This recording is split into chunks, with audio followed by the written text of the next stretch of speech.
Fala, galerinha! A nossa aula de hoje vai ser revisão, tá? Revisão dos capítulos, dos módulos, né? Dos conteúdos que a gente viu nesse segundo bimestre, tá bom? Nesse primeiro momento do segundo bimestre.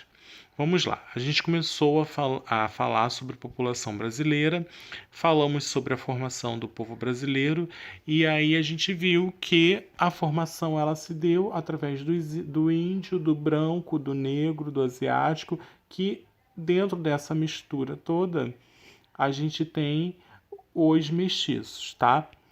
E aí dentro dessa composição saiu os mestiços. Depois a gente falou sobre os conceitos demográficos. A gente falou sobre população absoluta, que é o índice geral da população de um determinado local, tá? A gente falou sobre densidade demográfica, que é a taxa que mede o número de pessoas em determinado espaço e geralmente ela é medida em habitantes por quilômetros quadrados. A gente falou sobre superpovoamento ou superpopulação, que é quando o, o quantitativo populacional é maior do que os recursos sociais e econômicos existentes para a manutenção. A gente também exemplificou a diferença entre populoso e densamente povoado, que é um exemplo, vamos lá. Um local densamente povoado é um local com muitos habitantes por metro quadrado, enquanto um local populoso é um local com uma população com muitos, com uma população muito grande em termos absolutos. E em lugar e assim, o lugar populoso, populoso não, né? Superpovoado, ele é caracterizado por não ter recursos suficientes para abastecer toda a sua população, tá? Então a gente pode dar o exemplo do Brasil, que ele é populoso, mas ele não é densamente povoado, tá?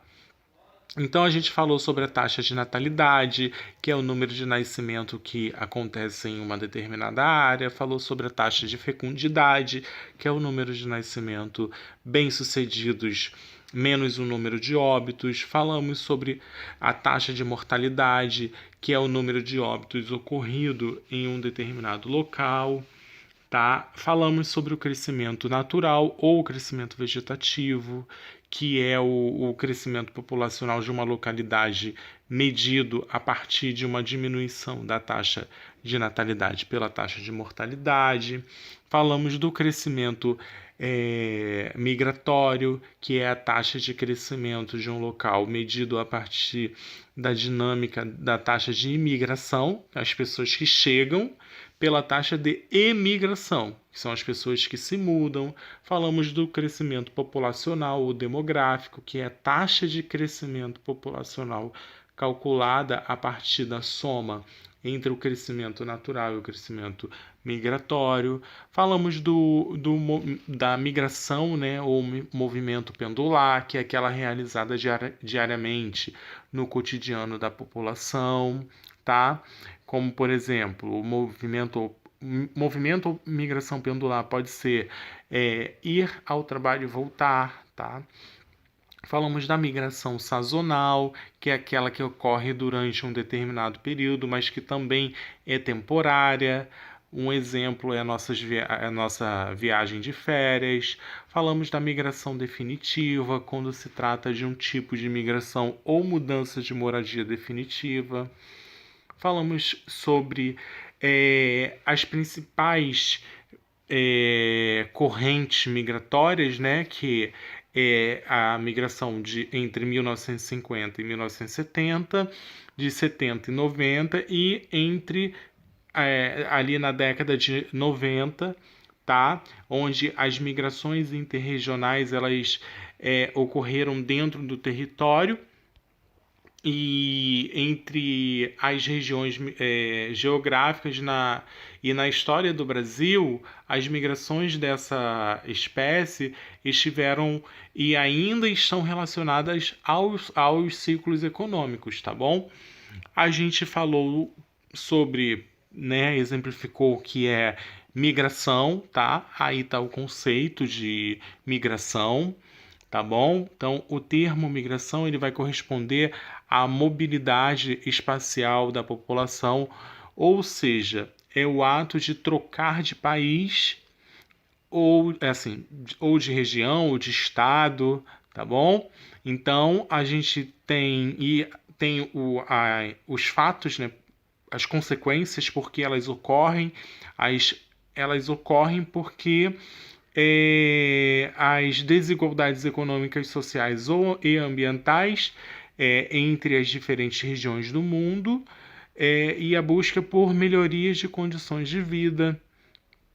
E a gente falou sobre as correntes migratórias, as principais correntes migratórias, que é do Nordeste para o Sudeste, a do Centro-Oeste e Norte e Paraná, e a de Minas para o Rio de Janeiro. Então, a gente tem aí, na década de 1970, as fronteiras agropecuárias fazendo o quê?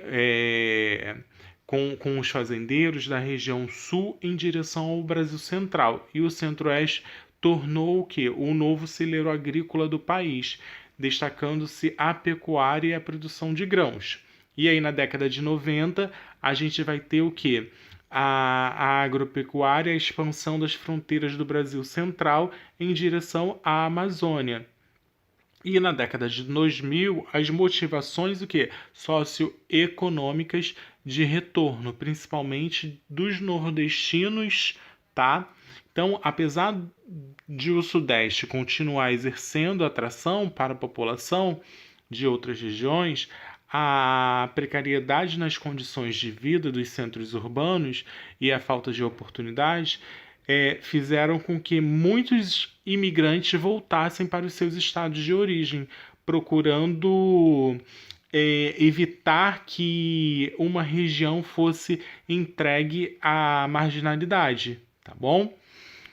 Então, a gente tem aí, ó, o número de imigrantes com registro no Brasil, os Estados Unidos, Peru, e Haiti, Venezuela, Colômbia, Bolívia. Então a gente vai ver aqui, ó, que a Venezuela a gente tem uma grande parcela, assim como a Colômbia também, tá?